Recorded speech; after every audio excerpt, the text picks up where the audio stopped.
가정예배 오신 여러분들을 환영하고 축복합니다. 말씀으로 여러분들의 가정에 하나님의 은혜가 풍성히 넘치길 간절히 소망합니다. 오늘 말씀은 이사야 40장 1절에서 2절 말씀입니다. 제가 읽겠습니다. 너희 하나님이 이르시되 너희는 위로하라. 내 백성을 위로하라. 너희는 예루살렘의 마음에 닿도록 말하며 그것에게 외치라. 그 노역의 때가 끝났고 그 죄악이 사함을 받았느니라. 그의 모든 죄로 말미암아 여호와의 손에서 벌을 배나 받았느니라 할지니라 하시니라. 아멘. 오늘 말씀에서는 하나님의 위로에 관한 말씀입니다. 여러분은 요즘 어떻게 살고 계십니까? 걱정이 있습니까? 아니면 마음의 힘듦이 있습니까? 어떤 일을 잘 하고 싶어도 잘 안 되는 때가 있습니다. 그리고 내가 마음을 많이 쏟았던 그곳에 사람들이 관심을 안 가질 때가 있습니다. 그게 우리의 삶인 것 같습니다. 하고 싶은데 잘 안 되고, 잘 되는 것 같으면서도 또 넘어지는 것이 우리의 인생이지 않을까 싶습니다. 그래서 우리에게 필요한 거는 위로가 필요합니다. 잘 하고 있다. 고생이 참 많다. 너가 하고 있는 게 헛된 일이 아니다 라는 위로가 우리에게 참 필요한 것 같습니다. 오늘 말씀에 하나님의 위로를 말씀하십니다. 하나님이 위로하시는 대상은 이스라엘 백성인데요. 지금 이스라엘 백성은 포로로 끌려가 있습니다. 왜 포로로 끌려갔냐? 하나님 앞에 범죄했기 때문에. 하지만 하나님은 이 벌을 다 끝냈다라 말씀하시고 이스라엘 백성들을 회복시키겠다는 위로를 해주십니다. 포로인 사람에게 자유를 주는 이 위로가 세상에서 가장 큰 위로지 않을까 생각을 합니다.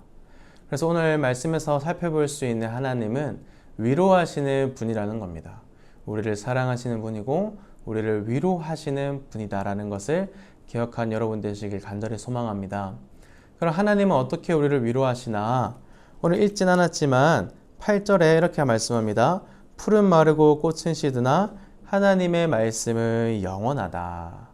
이 세상의 모든 것은 사라집니다. 하지만 변하지 않는 건, 또 사라지지 않는 건 하나님의 말씀입니다. 이 말씀이 있다는 것, 변하지 않는 것이 있다는 것이 우리에게 위로가 되는 겁니다. 그리고 그 말씀을 통해서 단순한 글이 아니라 하나님을 만날 수 있는 글이기 때문에 얼마나 더 우리에게 큰 기쁨, 위로를 주는지 모릅니다. 그래서 여러분 말씀을 읽을 때 이 말씀 속에서, 이 말씀을 통해서 하나님 우리를 위로하신다는 것을 기억하는 여러분 되시길 간절히 바랍니다. 두 번째 11절에 이렇게 말씀합니다. 그는 어린 양을 품에 안으시며. 하나님 우리를 품어주시는 분입니다. 품는 것으로 우리를 위로하시는 분입니다.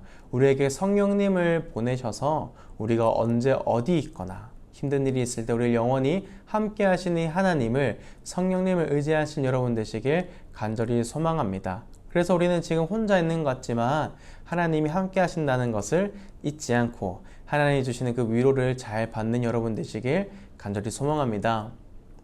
그렇지만 우리에게 하나님은 눈에 보이지 않고 말씀을 읽고 싶지만 그렇지 않을 때가 분명히 있습니다. 그 때는 우리가 어떻게 해야 할까 했을 때, 그래서 우리에게 주신 것이 바로 가정이라고 생각합니다. 부모님, 또 자녀들은 서로를 돌보아 줄 필요가 있습니다. 그래서 그 사람이 어떤 게 필요한지, 어떤 힘듦이 있는지 위로를 할 수 있는 여러분들의 가정 되길 간절히 소망합니다. 무쇠 같은 아빠, 차가운 엄마, 그거에 대한 거는 이유가 있습니다. 아버지가 무쇠가 되어야 할 이유도 있고 어머니가 차가운 얼음 공주가 되어야 할 이유가 분명히 있습니다. 이것은 세상에서 오는 그 어려움을 이겨내는 것에 있다고 저는 생각을 하는데, 이렇게 우리는 살아갈 수가 사실 없어요. 그런데 우리가 그것을 하면서 가정을 이끌어가는 이유가 우리 안에 위로가 있기 때문이라고 생각을 합니다. 만약 우리 안에서 무쇠, 얼음을 녹이고 부드럽게 만들어주지 않는 위로가 없다면 우리의 가정이 힘들지 않을까 생각합니다. 그래서 여러분들 가정 안에 이런 위로가 풍성히 넘치길 간절히 바라고, 또 하나님이 주시는 이 위로로 잘 살아갈 수 있는 여러분 되시길, 여러분 가정 되시길 간절히 소망합니다. 기도하겠습니다. 사랑이 많으신 아버지 감사합니다. 오늘 말씀을 통하여 위로하시는 하나님에 대해서 보았습니다. 하나님, 우리가 이 땅 살아갈 때 우리를 위로해 주심에 참 감사합니다. 이 위로를 말씀으로 또 가정을 통해서 받기 원하오니 우리를 사용하여 주시고 우리가 열린 눈을 가질 수 있도록 은혜 부어 주시옵소서. 이 모든 것들을 예수님의 이름으로 기도드립니다. 아멘.